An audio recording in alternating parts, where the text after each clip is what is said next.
আমলে মুসা নবী যখন রাস্তা দিয়ে রওনা হয়েছে, একটা পাগলায় রাস্তার মধ্যে আল্লাহর প্রেমে গান গায়, আল্লাহর প্রেমের শান গাই। বন্ধুরা রে আমার, এবার যখন পাগলা গান গায়, যদি আমি আল্লাহরে পাইতাম, আমার গরুর দুধ দহন কইরা আল্লাহরে গোসল করাইতাম।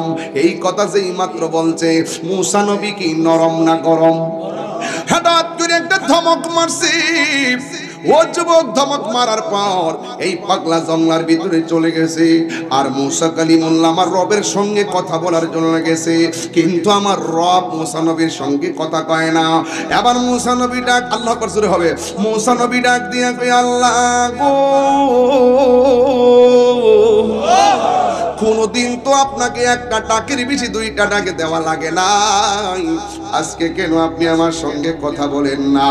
আমার আল্লাহ অন্তরে খবর জানে কি জানে না? হ্যাঁ বন্ধু, ও যুবক ভাইরা রে, আমার আল্লাহ ডাক দিয়ে কই, মুসা রে, তুমি আমার রাস্তার মধ্যে পাগলারে কি বলে আসছো? কই, আল্লাহ পাগলা তো তোমার ব্যাপারে শব্দ চয়নগুলো আমার কাছে পছন্দ হয় নাই।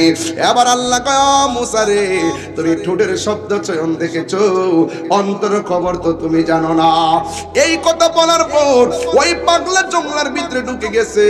ঢুকার পরে আল্লাহর ডাক দিয়ে কই, আল্লাহ, যেই দেশের মধ্যে মন খুলনা তোমার ডাকা যায় না, আমার এমন একটা জায়গা তৈরি করে দাও, যেই জায়গার মধ্যে আমি আমার মন মতো তোমার প্রেম বিলাইয়া ডাকবো, পৃথিবীর কেউ আমাকে বাধা দিবে না রে, কেউ আমাকে বাধা দিবে না।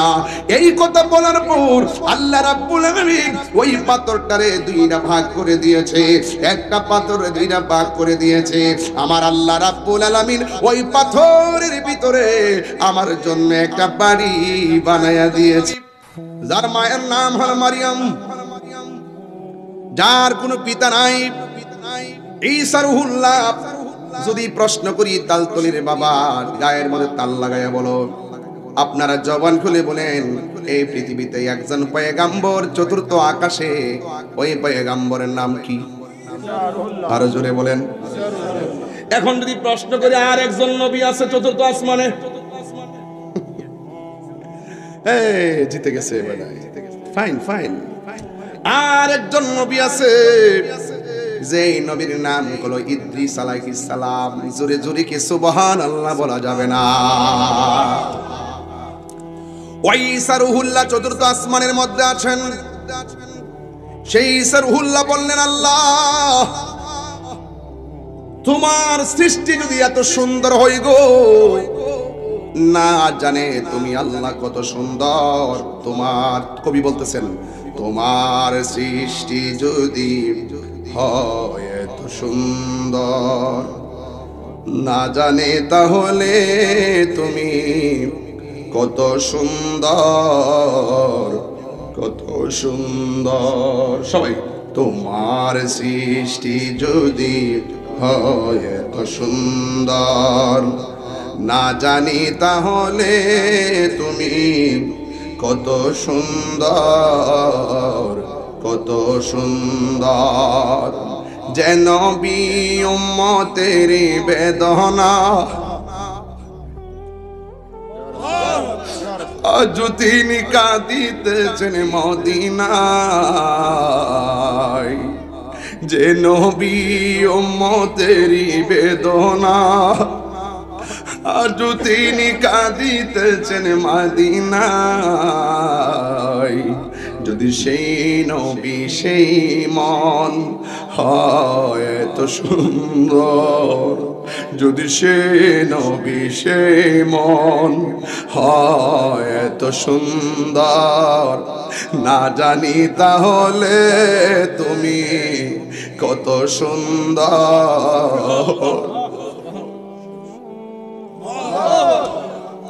কত সুন্দর, কত সুন্দর। ও বান্দা, তুমি তো জানো না রব তোমারে কত মায়া কইরা বানাইছে। আপনি তো জানেন না রব আপনার চেহারাটা আল্লাহর নিজের কুদরতি হাত দিয়া নকশা করছে। এই কপালটা যদি আগামীকাল শবে বরাতের রাত্রে মসজিদের মধ্যে লাগাইয়া আল্লাহরে যদি বলেন আল্লাহ, তালতুলির বাবা জবানটা খুলে কন্যা আল্লাহ, মায়া কইরা কন্যা আল্লাহ, গফুর রহিম নাম তোমার আল্লাহ, ও আল্লাহ, ও আল্লাহ, একটু কন্যা গফুর রহিম তোমার আল্লাহ, ও আল্লাহ, ও আল্লাহ। সবাই কন্যা গুনার বুঝা কালকে সারা রাত এইভাবে দুই হাত দিলা আল্লাহরে কবেন আল্লাহ, ও আল্লাহ। সবে বরাতের রাত্রে এইভাবে বলবেন আল্লাহ, চোখের পানি ফালায় বলবেন আল্লাহ, এমন কিছু গুনাহ করছি আমার মা জানে না, এমন কিছু গুনাহ করছি আমার বাপে জানে না, এমন কিছু গুনাহ করছি আমার বন্ধু জানে না, এমন কিছু গুনাহ করছি আমার স্ত্রী জানে না, ও আল্লাহ তুমি তো জানো। গুনার বুঝা মাদাইলো আমরা কান্তেছি, গুনার বুঝা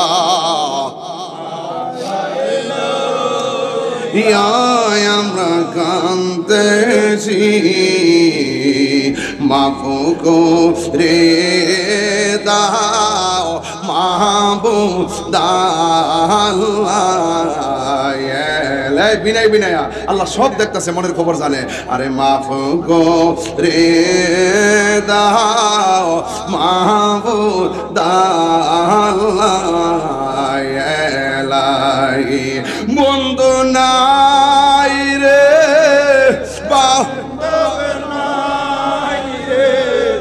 যে জাগায় বন্ধু নাই রে,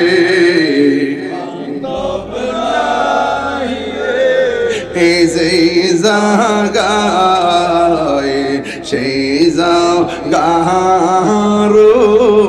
বন্ধু নবী মুস্তাফা, সেই জাগার বন্ধু নবী মুস্তাফা। কবরেরই আযাব যদি মানুষ দেখি তো লা লা লা লা লা লা, আরে কবরের আযাব মানুষ দেখি তো গরব রিয়া পাগল হইত, গরব রিয়া পাগল হইত। একটা জবান বন্ধ রাখবে, এদিকে দেখেন না, একটা জবান বন্ধ রাখবেন না। বাবার কথা মনে করেন, মায়ের কথা মনে করেন, কবরবাসীর কথা মনে করেন। হায় রে, গত 10 বছর আগে যারা শবে বরাত পালন করছে, এবার তারা কবরে 10 বছর ধরে পড়ে রয়েছে, একটা সেকেন্ডের জন্য বাড়ির মধ্যে আইতে পারলো না। বন্ধু, ঈসা নবী বলে আল্লাহ পাথর ভাগ করে দেখলাম, পাথরের ভিতরে মানুষ বসে তোমার জিকির করে। এবার আল্লাহ বলে ঈসা রে, আমার জিজ্ঞাসা করো না, তুমি পাথরের ভিতরে যে আছে তার জিজ্ঞাসা করো। ঈসা নবী ডাক দিয়ে কি পাগলা, তুমি যে পাথরের ভিতরে দরজা নাই জানালা নাই, তুমি কি বের হও না? কয় না, আমার বের হওয়ার কোনো প্রয়োজন হয় না। তুমি যে হাতের মধ্যে আঙ্গুর ফল, এইগুলা কোন বাগানের ফল? আবার লোকটা ডাক দিয়ে কয়, এটা দুনিয়ার কোনো বাগানের ফল না। এই পাথরের ভিতরে আমি যেই দিন থেকে ঢুকছি সেদিন থেকে আমার রবের জিকির করতেছি। আর আমার হাতের মধ্যে আপনি যেই আঙ্গুর ফলগুলো দেখতেছেন এইগুলা দুনিয়ার কোনো বাগানের আঙ্গুর ফল না। আমার আল্লাহ সকাল এবং সন্ধ্যা আমার জন্য আঙ্গুর ফলগুলো পাঠিয়ে দেয়। আবার ঈসা নবী ডাক দিয়া, তুই পাগল, কতদিন ধরে তুমি এই পাথরের ভিতরে? এবার আসুন দেখি সামনে যায়। আপনারা বলেন নবীদের মধ্যে একজন নবী আছে তুরু পাহাড়ে গিয়ে কথা বলতো, যে এই নবীটি অত্যন্ত গরম নবী, বলুন তো সেই নবীর নাম কি? আর জোরে নাম কি? ওই মুসা নবী কি নরম না গরম? এবার ঈসা নবী জিজ্ঞাসা করে, পাগল, পাথরের মধ্যে কতদিন ধরে আছো? পাথর ঘোষণা করে, কি পাথরের মানুষ কি বলে জানেন?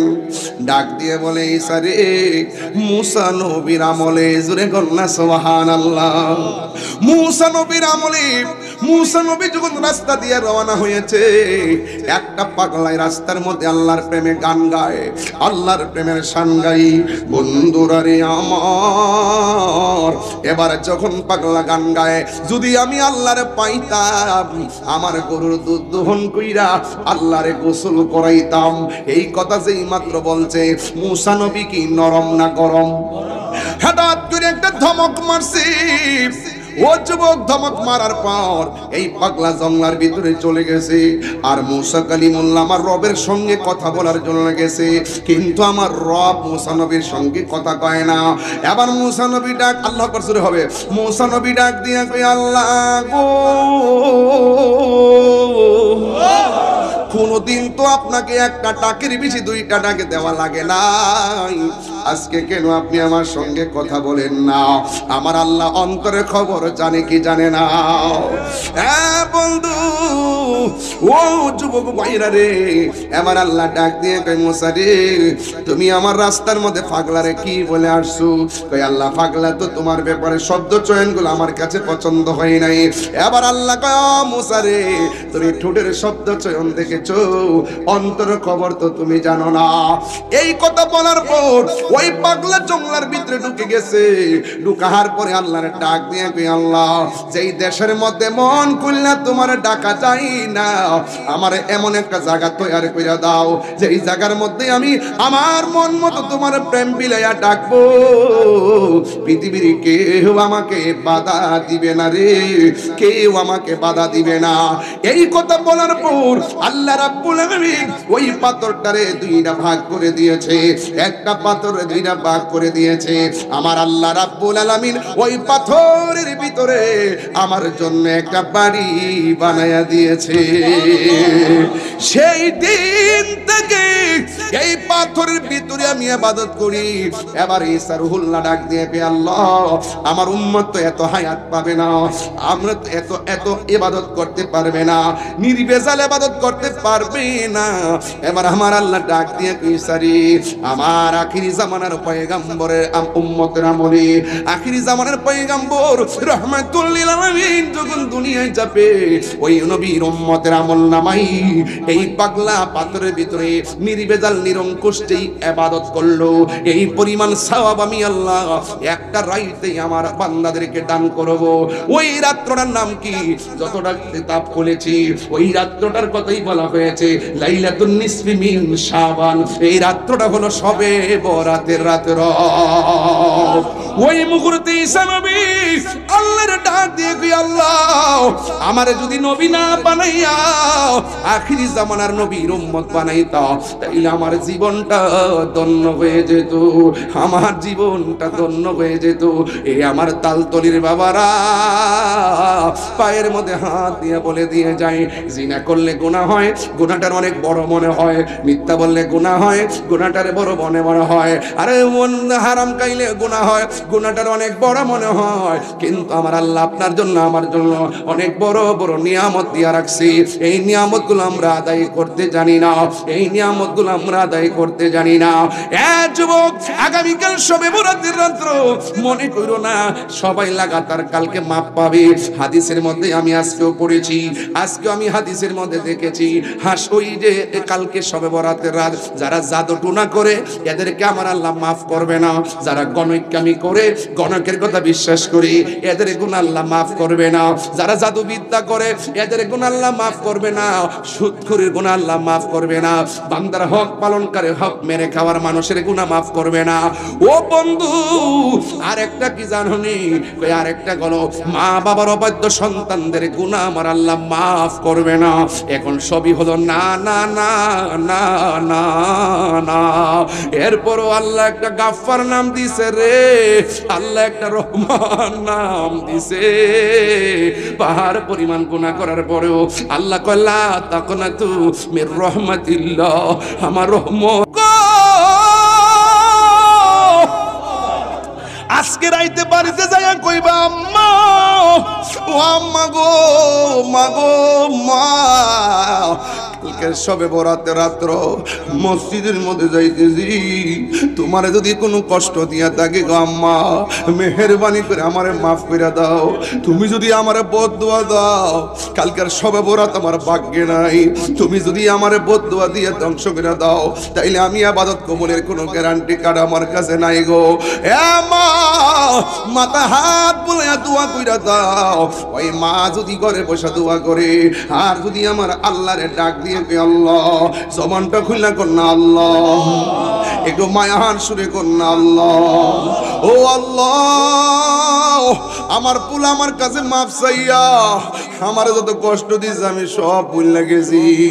আমার পুলাটা মসজিদে ইবাদত করতেছে, আপনি যদি মসজিদে বইয়া বইয়া চোখের পানি ফালাইয়া ফালাইয়া যদি আল্লাহ আল্লাহ জিকির করেন, বেশি বেশি দুরূদ শরীফ পড়েন, রাতের বেলা কোরআন তেলাওয়াত করেন, খবরদার বন্ধু বান্ধব নিয়ে রাস্তাঘাটে ভ্যান গাড়ি দিয়া ঘুরবেন না। বন্ধু বান্ধব লইয়া রাস্তাঘাটে ব্রিজে বসে রাতটা মোবাইল চালাইয়া দিবেন, সময় নষ্ট করবেন না। বন্ধু বান্ধব লইয়া আড্ডাখানায় রাতটা কাটাইয়েন না, আতশবাজি ফুটাইয়েন না, বোমা ফুটাইয়েন না। আপনারা ওই রাতটা ইবাদত দিয়া পার করে দিবেন। সারা রাত্র ইবাদতটা কইরা যদি কোরআন তেলাওয়াতটা করতে পারেন, আরে বাবা, লাইলাতুল কদর বলি, বরাত বলি, আপনি যখন রাতের বেলা ইবাদত করবেন, ফেরেশতারা আপনার পাশে বসে যাবে। আপনি যখন দোয়া করবেন, ফেরেশতারা আমিন বলে বলে আমার আল্লাহর কাছে আপনার গুনাহ মাফ চাইবে। কথা বলেন ঠিক কিনা? এই জন্য যুবক, আগামীকাল রাতের বেলা খবরদার খবরদার, জীবনে যত গুনাহ করছেন আল্লাহর কাছে খালেস নিয়তে তওবা করবেন। তওবা, তওবা বুঝেননি? বলেন আস্তাগফিরুল্লাহ।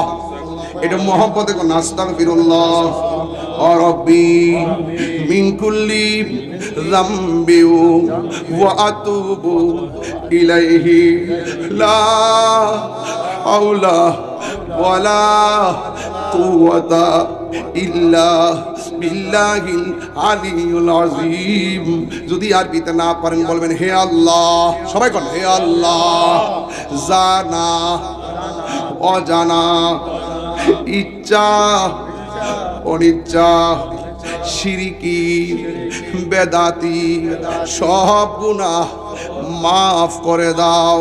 লাস্টে বলবেন আর জীবনে গুনাহ করব না। সবাই কন আর জীবনে গুনাহ করব না। আল্লাহু আকবার। এইভাবে চোখের পানি ফেলায় ফেলায় কালকে সারা রাত ভোর আল্লাহর ইবাদত করবেন। কারা কারা রাজি আছেন হাত তুলে দেখেন ইনশাআল্লাহ। শুধুমাত্র রাত্রে ইবাদত নিয়ে নয়, এই রাত্রে নিয়ত করবেন আর কোনোদিন নামাজ ছাড়বো না। আরো যখন নামাজ ছাড়বো, সবাই কি রাজি আছেন? আল্লাহর ওয়াস্তে আগামীকাল নামাজে যাবেন, আমার জন্য আপনারা দোয়া করবেন, আর আমিও কথা দিয়ে যাচ্ছি আমিও আপনাদের জন্য দোয়া করব ইনশাআল্লাহ। ইনশাআল্লাহ।